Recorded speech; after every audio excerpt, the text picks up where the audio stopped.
BSides DC 2016 videos are brought to you by clearedjobs.net and cybersecjobs.com, tools for your next career move, and Antietam Technologies, focusing on advanced cyber detection, analysis, and mitigation. Okay, so this is Tales of Fails and Tools for Message Integrity. So I'm Jacob Thompson. I work for Independent Security Evaluators for a security evaluation and consulting company located in Baltimore. So we're local. A quick commercial break. So our company, we're composed of computer science academics, ethical hackers. We do all sorts of white box style security evaluations for our customers. So very much an attacker's mindset and so forth, trying to look at a product and tell them where the problems are and how to fix them and so forth. Back to the talk. So thinking about message integrity in terms of cryptography. So personally, I think there's much more of a focus on confidentiality, so AES and so forth, in terms of, say, enthusiasm. But actually, integrity is just as important. And by integrity, I'm talking about two ways. One of them would be modification of data while it's at rest, sitting on a disk somewhere or in transit, like over a network. And passwords would be the second example. It's important to note, though, that in many cryptographic protocols, the ability to modify a message or tamper with a message can also lead to the loss of confidentiality. So I've often, especially earlier in my progression as a security person, in the scoping and attack surface recognition part of an assessment, they talk about, we use such and such AES for this, and they didn't have anything for integrity, and I have a habit of saying, well, like, how likely is it that anybody will tamper with that anyway? But it can be very important. And I think it's also more nuanced and interesting than confidentiality sometimes, just because a lot of the problems are not as close to being 100% solved as they might be in symmetric encryption and so forth, or at least to a degree. So the approach I'm going to take is I'm going to go through a tour of a lot of past vulnerabilities, past exploits in various projects, and the attack methodology behind them so that you can kind of see the ways in which integrity checking often fails. And then I'll close out with a review of best practices so that if you're a security analyst also, you'll have some things to think about as you do assessment. So we'll take a look at fails. So common ways in which, say, programmers or architects fail when they're designing a system. So I would say one of the most common is assuming that encryption of data also protects it from being modified. If not well, then good enough. So first example, and this is the worst case, stream ciphers and malleability. So remembering what a stream cipher is, so one-time pad, right, RC4. Basically, you have a key stream and you have plain text and you XOR them together and you get ciphertext, just as I show on here. So hello world, take the ASCII values, you have a key stream, you get data. So just like a one-time pad, right? Or it could be something, a PRNG generating key stream. Decryption is just the opposite. So biggest thing to notice, encryption and decryption are the same operation. They cancel out. So if you encrypt it twice with the same key, it's not twice as secure. Looking at how decryption happens if we've tampered with this message in some way, the important thing to note is flip a bit in the ciphertext, the same exact bit gets flipped in the plain text after it gets decrypted. So this is called malleability. It affects every stream cipher. So in a way, one-time pad might be the best for confidentiality. It's the worst for integrity, unless you have something else in place to protect that. So seeing that, let's take a look at some ways in which this might actually fail in a real system. So I made an example here.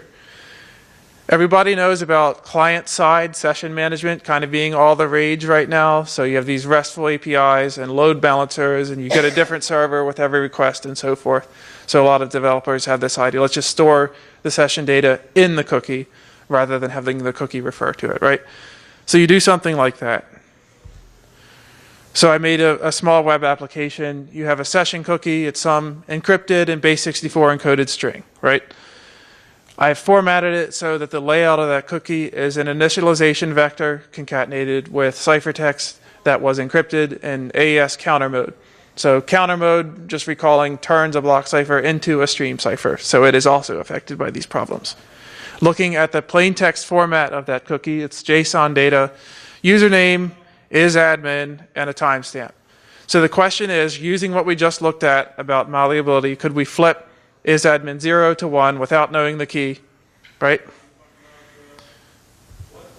So looking more closely at the actual positions and layout of the cookie, you may not know what the key is, but if you have known plain text, you can determine the position of the bit where the 0 ASCII value could be flipped to become a 1.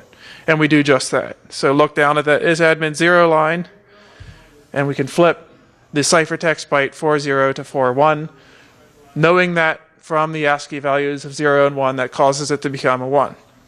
Does that work? Of course. So taking a normal request to our fake web application, we get, you are not an admin, and presumably it won't let you do non-administrative things. If we tamper with that cookie and then re-base64 encode it, send it to the server again, we get exact same request, except now we are an administrator. So encryption doesn't protect integrity. If you have a chance to quickly copy down the URL if you're interested, basically demo.securityevaluators.com/integrity/stream. And then we'll take a look at another example. So everybody knows that about stream ciphers in many cases, but also block ciphers can also be affected by tampering.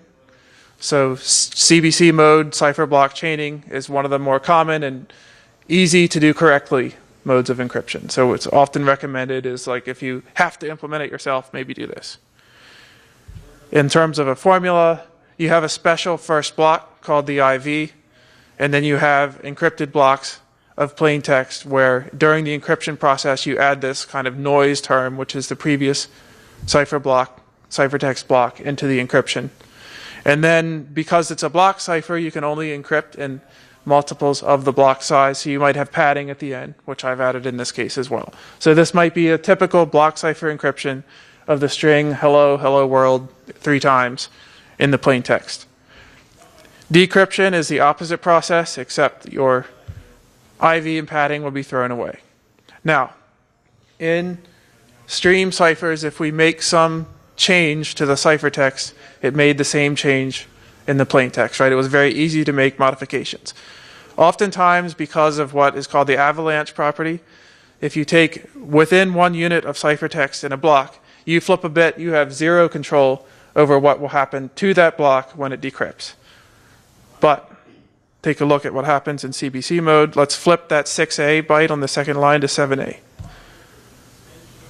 All right, that block that decrypts, when that block decrypts, you get noise, right? It's some random data because of that avalanche property.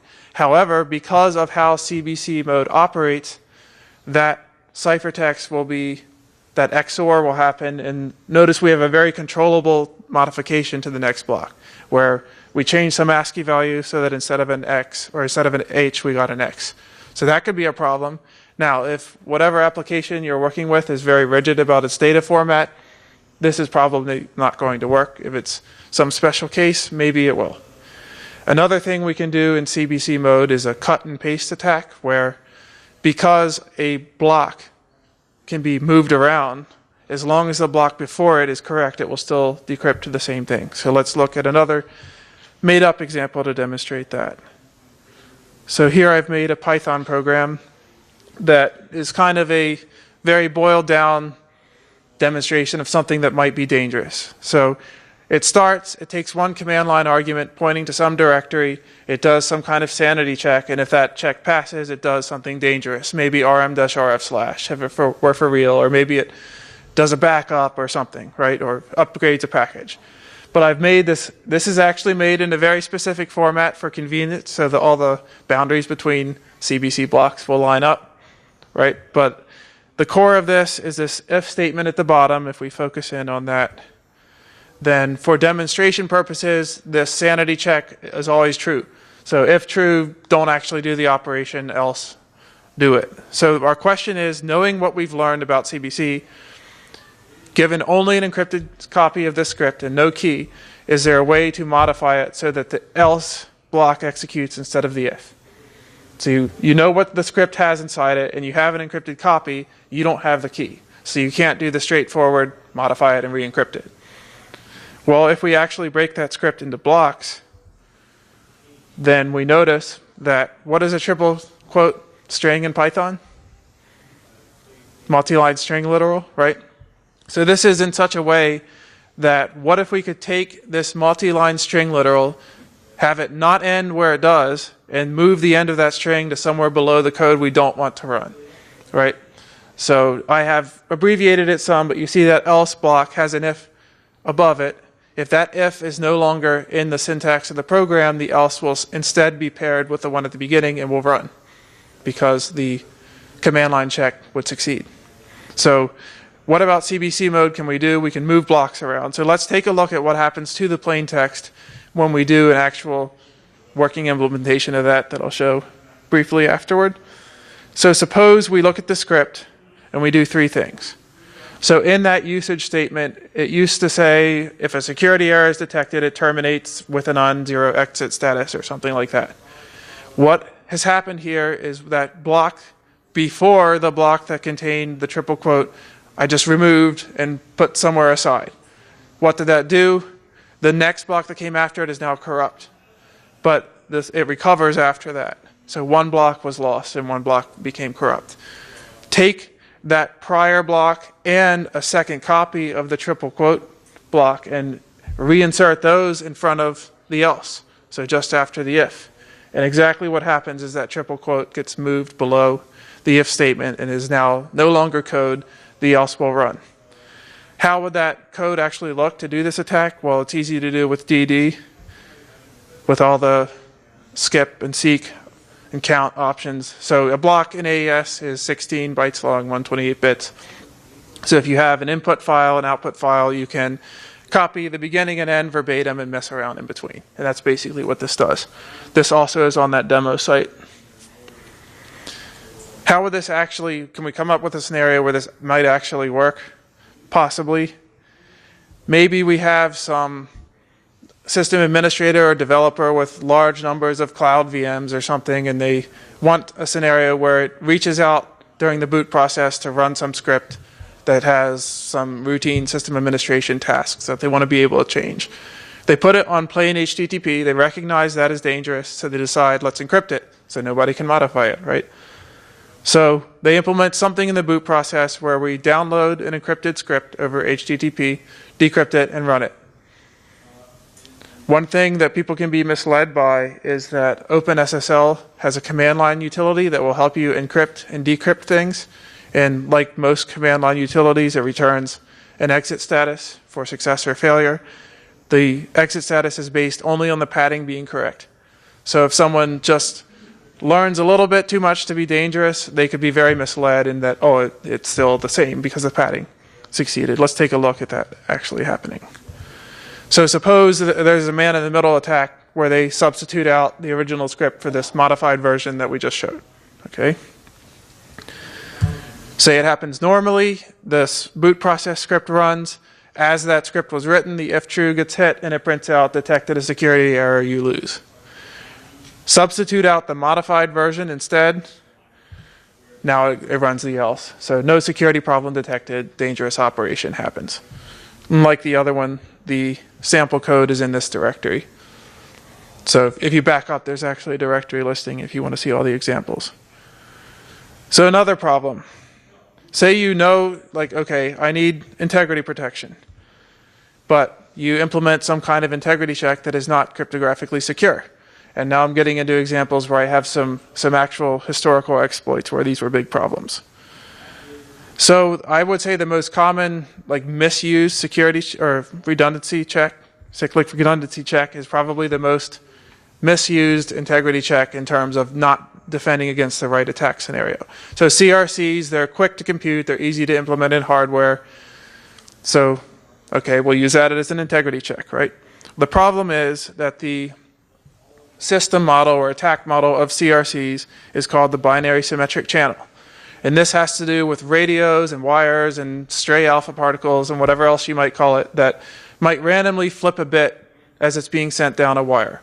So with some high probability, you send a 0, the other side sees a 0, you send a 1, the other side sees a 1. With some small probability, independent and identically distributed and all of those things, it gets flipped, right? Well, the problem is if there's a malicious adversary sitting in between, this is not random chance anymore. They can flip bits maliciously and whenever they want. So they can sit there and wait, oh, here's the checksum or here's the permission level, and just flip it.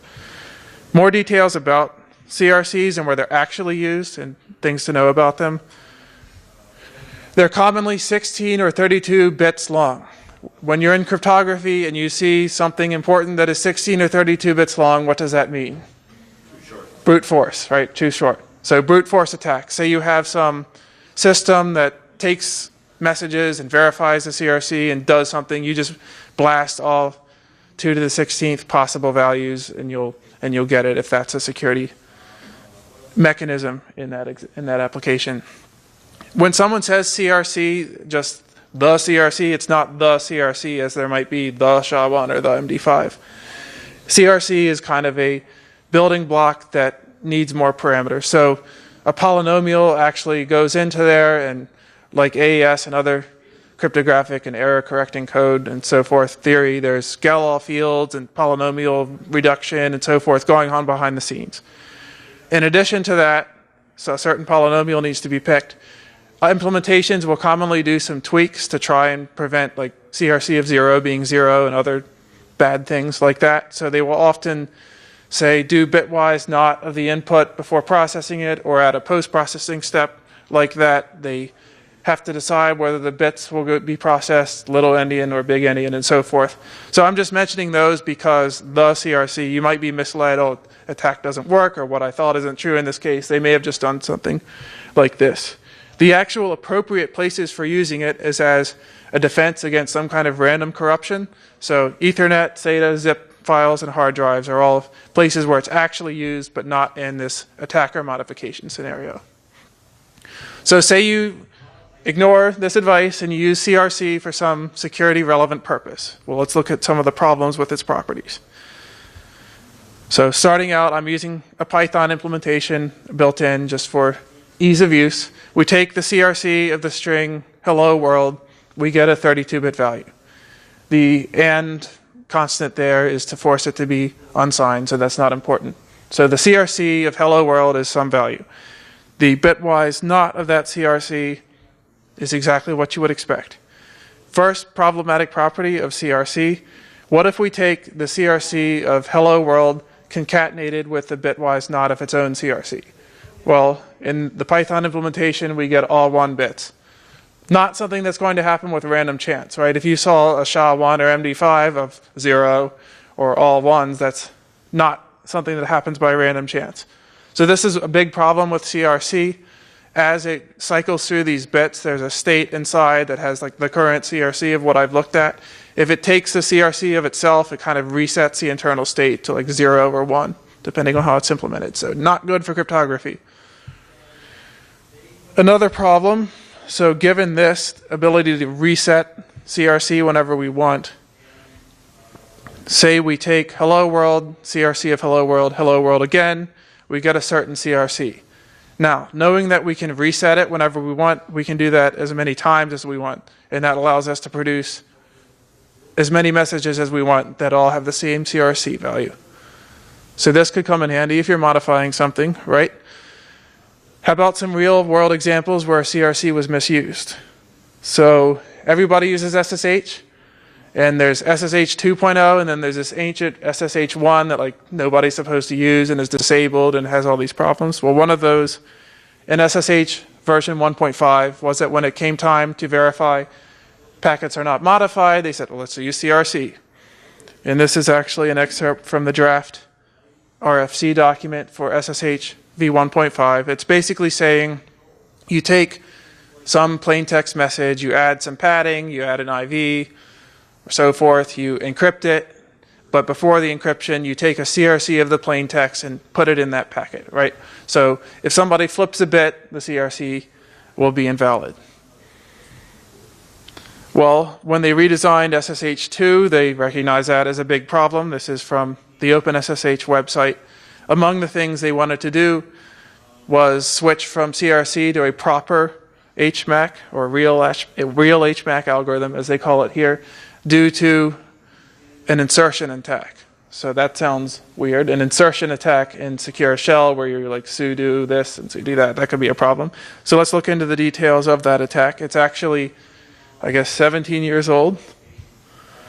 So here's a bug track posting for that. So someone actually was looking at SSH 1.5, I guess 4 years or so after it came out, and they actually found by combining some of these block cipher cut and paste things I showed before, as well as the ability to flip a bit, corrupt that block, but control the value of the next block when it was decrypted, they found they could kind of synthetically construct a packet containing some command by modifying an existing one and still have the CRC check out in the end by flipping bits and controlling what the CRC would be.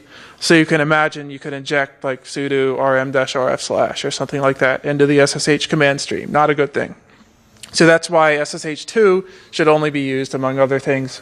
It uses real integrity checks that are cryptographically based.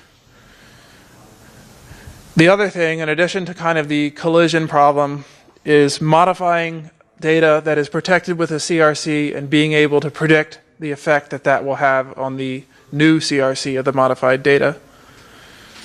So here is something as a stream cipher might do. We have some message XORed with some other message of the same length. So I have hexadecimal and ASCII. So all B's XORed with all A's produces pound signs. In this scenario, we take the CRC of both of those incoming messages, and then we get the new message. Now the question is, without actually taking the CRC of all the pound signs, could we predict what that value would be given only the CRC of X, the first message, and the value of Y that we're XORing against it? Right? So we actually could do that. We end up with the CRC, if we compute it explicitly, is this 7F95 so forth.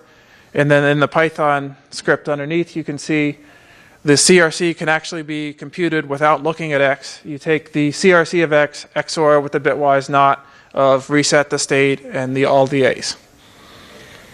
So in other words, take a message, tamper with it by flipping some bit. As long as you do the correct thing to the CRC, it will still check out. Well, what if that X value were actually unknown to the attacker or only partially known, but they still know the CRC? Well, that could be a problem. Or alternatively, what if both that original X message and its CRC are encrypted using a stream cipher? Well, stream cipher, we can still flip bits wherever we want. And that brings us to an infamous security problem, which would be WEP. So remember WEP 802.11, 40-bit, IVs, too short, injection, so forth.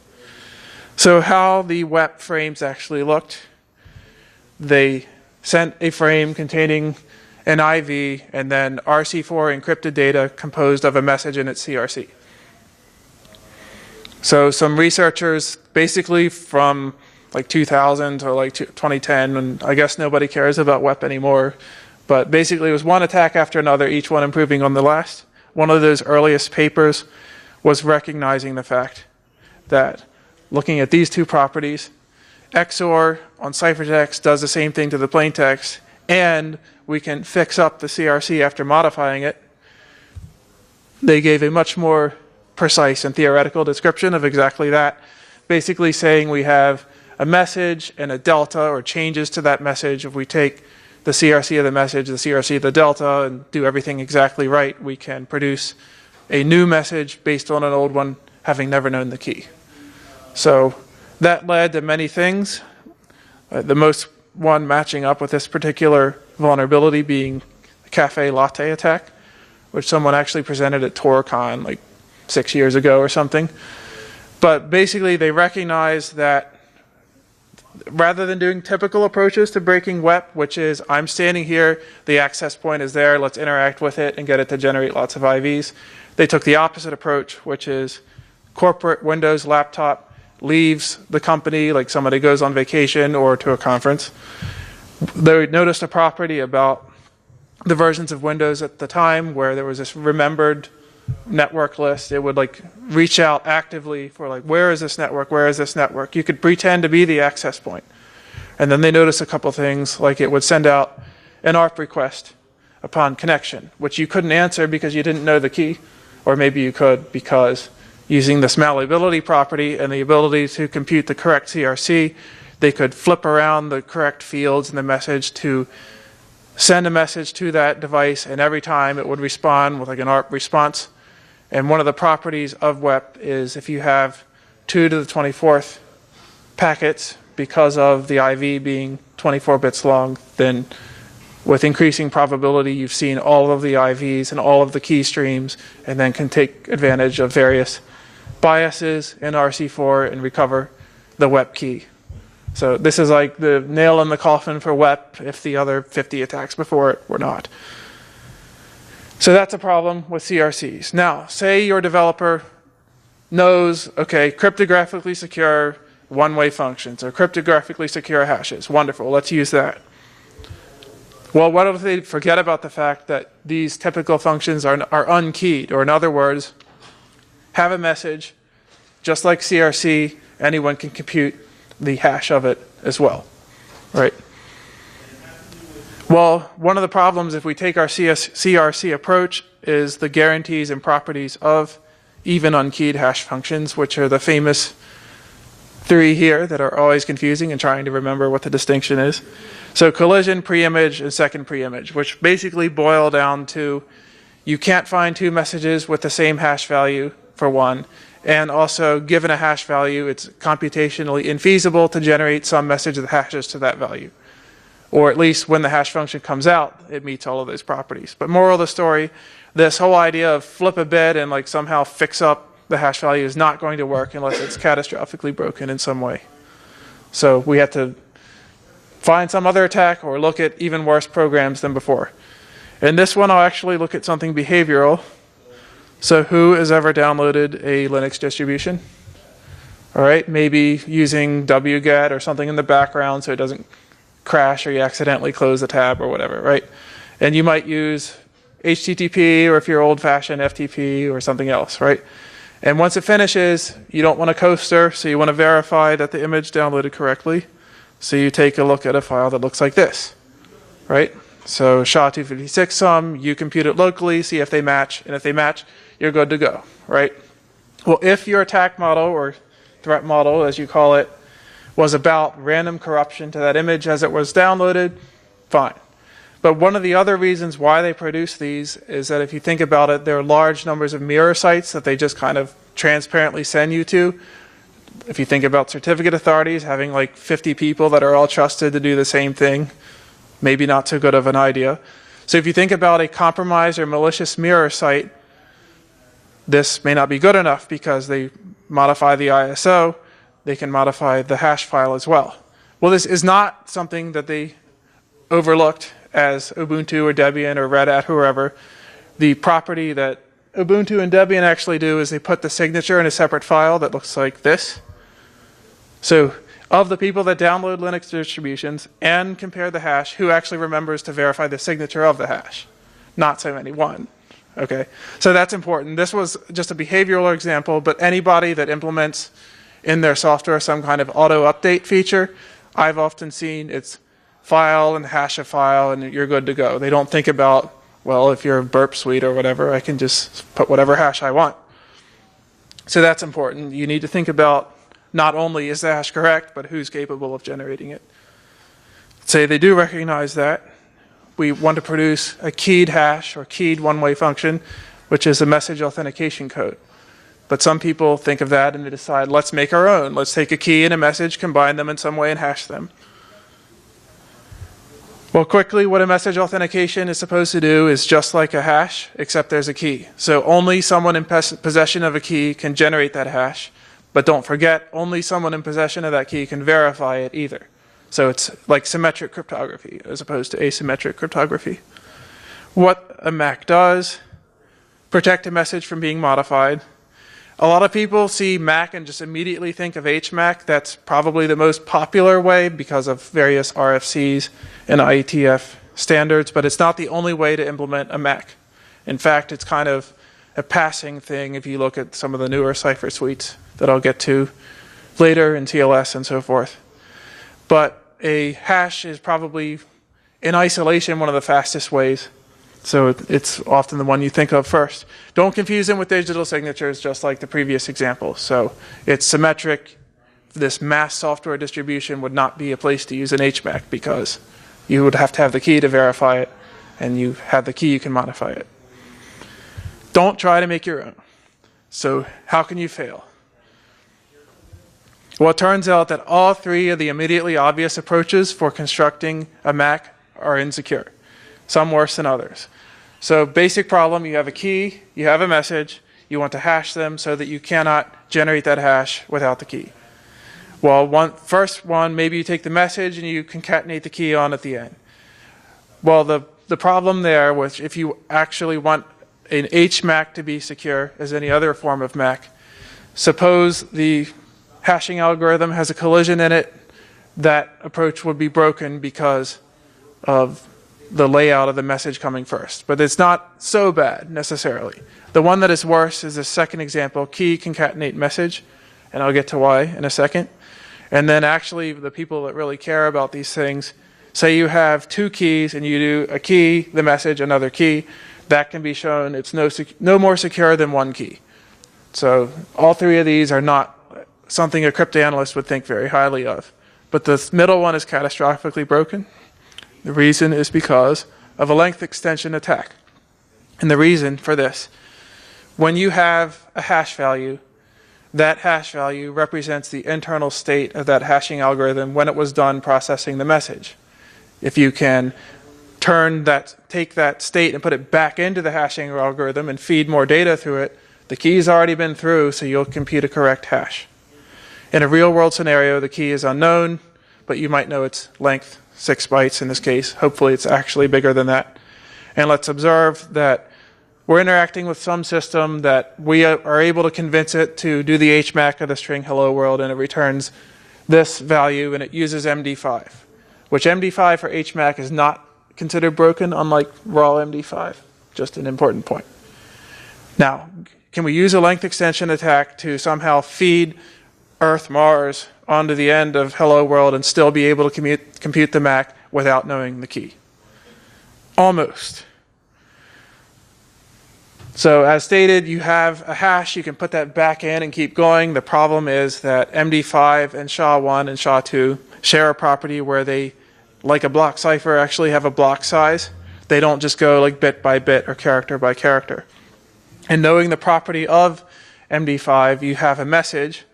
Before it hashes it, it concatenates a 1 bit or a 080 byte, fills it in with 0 bytes to mate a boundary on the block size, and then, or just before it, and then adds to that the length of the message in bits and as a 64-bit little endian integer. So the length part is important, otherwise you would have the padding added and different strings could end up with the same post-padding representation. Notice, though, that the consequence is this is because MD5 only operates on a certain block size of 64 bytes. Knowing this, going back to our problem, we don't know the secret, but we know it's 6 bytes long. And if you do this value on hello world, you end up with knowing that internal state contained this as the hash was generated. The first 0x80 is that 1 bit. The second 0x80 is the length of the string hello world in bits. How do you reconstruct the state? Well, this is one of those corner cases that I always find where scripting languages make it more difficult than C. So in OpenSSL, you can actually take that hash and just force it into the struct context that it keeps around for maintaining the internal state of MD5. So we take this 128-bit long hash, and after looking at the RFC or Wikipedia article of how MD5 works, you know where the various values go, and you know how to reverse the bits or bytes in the correct order. The NL is just keeping track of how many bits of message have been seen. So we've put that state back into MD5, and we can feed more things through it. Let's do exactly that. Run that Earth Mars through there, and MD5 final will add the padding again and release the hash. And we notice we run that program, and we get this 16, 15, and so on hash. What this told us is the hash of this synthetically constructed string underneath of hello world padding Earth Mars, and in reality padding again is that value. So we can check that out by manually taking the MD5 of this string and seeing if we get the same value, and we do. So that's a length extension attack. Similarly to the other problems, some sample code there if you want to play around with it. The important thing to note is it's not just MD5. SHA-1 and SHA-2 have the same property with different block sizes and maybe different byte order, depends on who designed it. But this is something that NIST and others actually took into consideration as they designed SHA-3, and it's not susceptible. And the only distinction is if you don't reveal the entire state of the hash, you can't like rewind and go back into that state and continue. So this seems like something, who would ever make this mistake? Well, Flickr did, which may have been more important when they made the mistake than they are today. So I think they're associated with Yahoo or something. So they had an API, which kind of, if you think about Amazon Web Services, they have this idea of a signed URL, which in reality should be called a MAC'd URL because it's not asymmetric.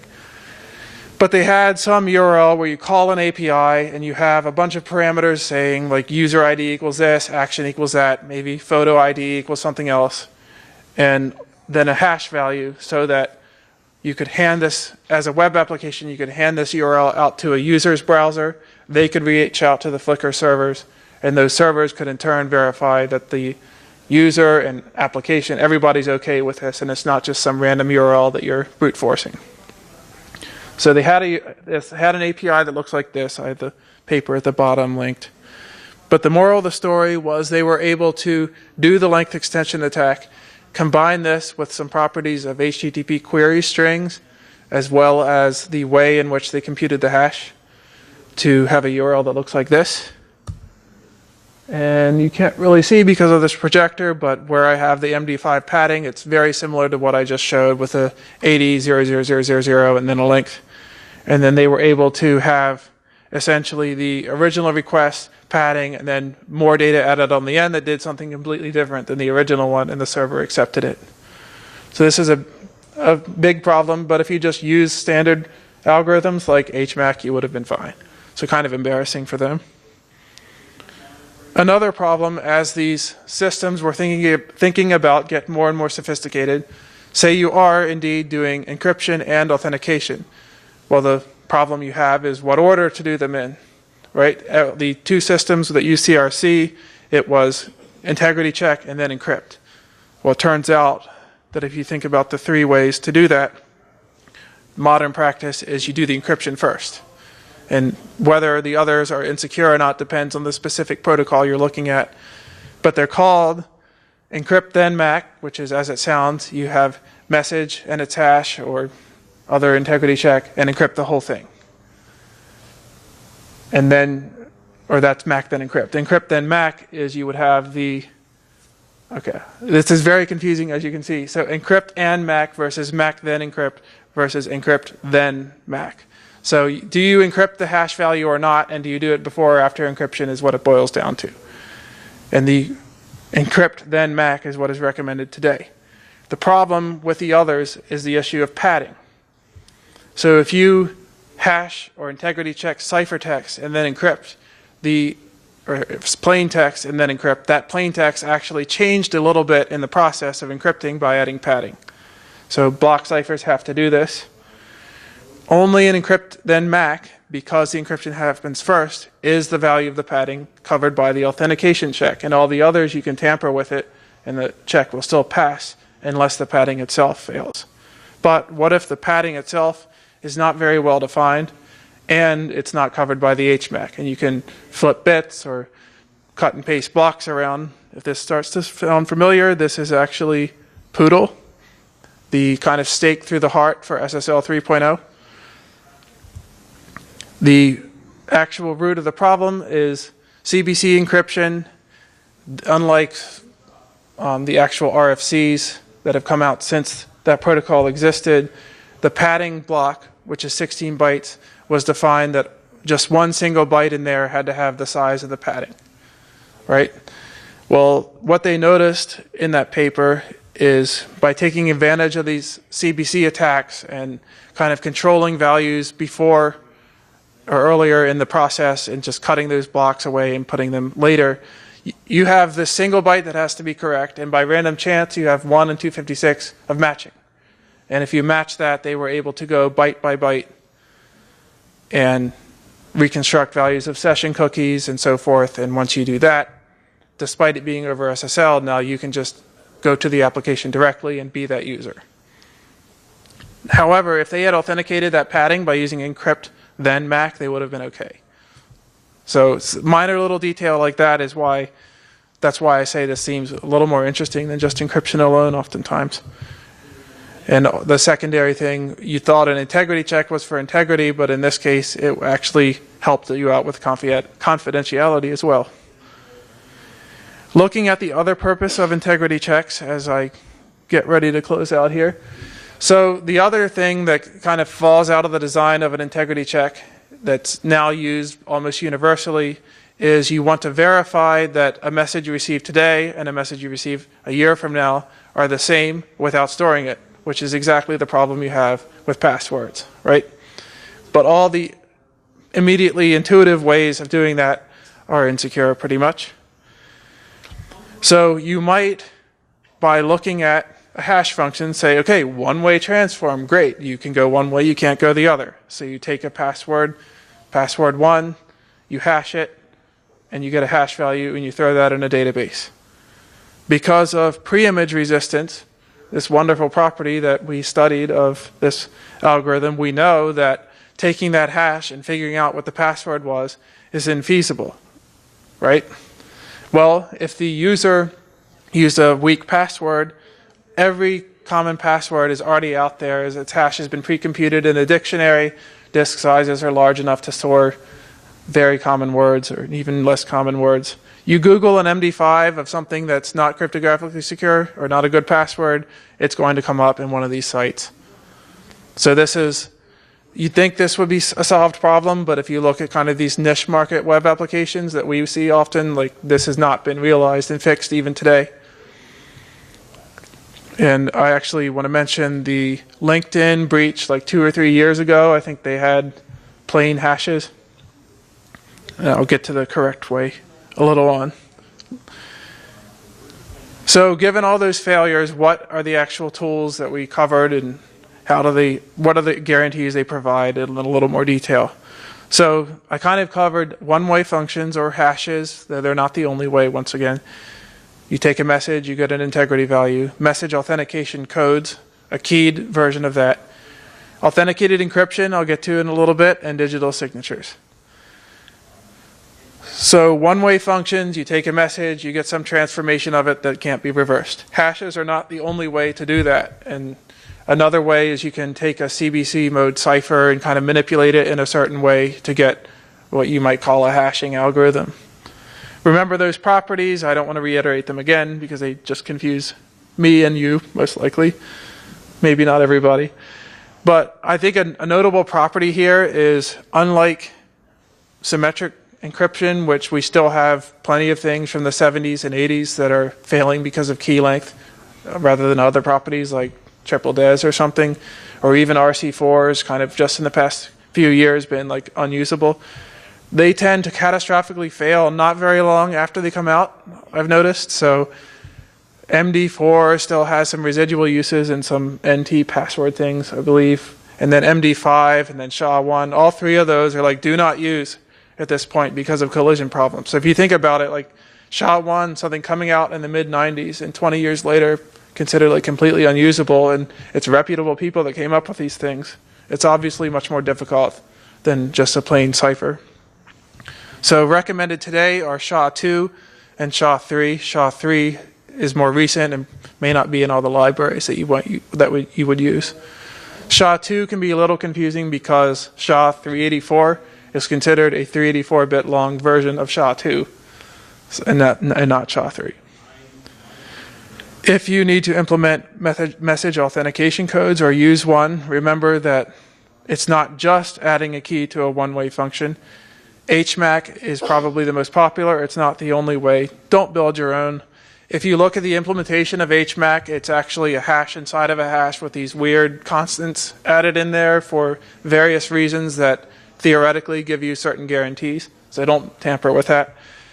And an interesting point, as I mentioned before, because HMAC is so well-defined or well-designed, even if a collision is found in the hash, the HMAC might not itself be broken. And this is something that's a little important to me because I write recommendations and reports. Say they're using HMAC MD5. Well, this is not like critical places on fire. You can say there are RFCs out there that are kind of like halfway on the point, like updated considerations for MD5, and if you search for that, you'll see it. But it says, like, HMAC MD5 is not necessarily broken, but in the spirit of deprecating algorithms when they're weak. Like, it's a very weak statement like that. HMAC SHA-1 is considered, like, good to go still. So as you look at that problem, what if you could encrypt something and authenticate it in one step that's difficult to do incorrectly? And that's the idea behind authenticated encryption. And part of there, that's less opportunity for mistakes if the encryption process is a black box API to the developer. And this is the mindset behind AES GCM or Galois counter mode, in addition to some others that are less popular. And the reason this is important is particularly for best practices in TLS and SSH. Both of those offer GCM and modern versions. And that's the best way to go because the whole historical order of MAC and encrypt just goes away if you use that. It's also faster than doing the two as separate steps. So that's important when you think about AES-NI and other performance improvements and making sure you get 100% of the benefit of those. Final review on digital signatures. It's basically a MAC but asymmetric. So anyone can verify it, but only one person can generate it. The important thing, though, is that these use one-way functions like hashes in their raw forms internally as part of that process. So a RSA certificate has a SHA-256 hash of things inside it.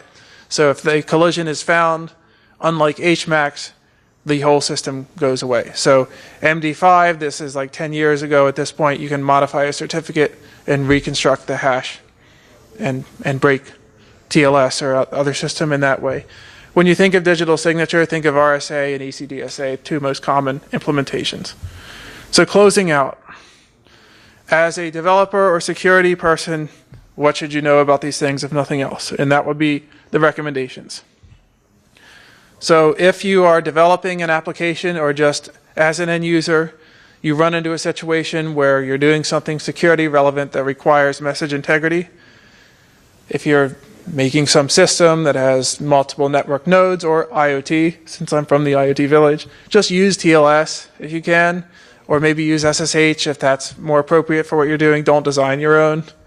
And if you do insist on designing your own, as a blank slate today, really look at AES GCM mode for performance and these stronger and more difficult ways of messing it up.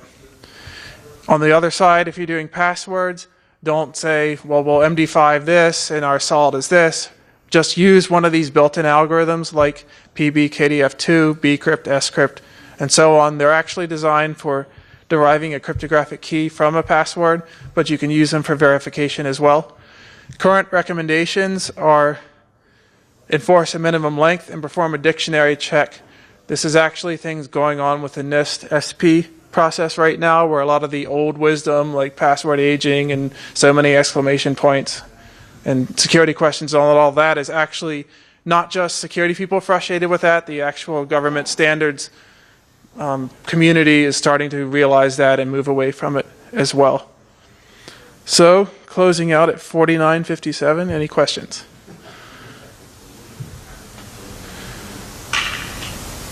Okay, so I will have these, they're not on our ISE website immediately, but I'll get them there sometime tomorrow.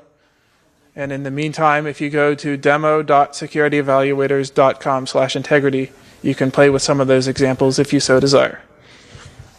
Thank you very much. All right, thank you.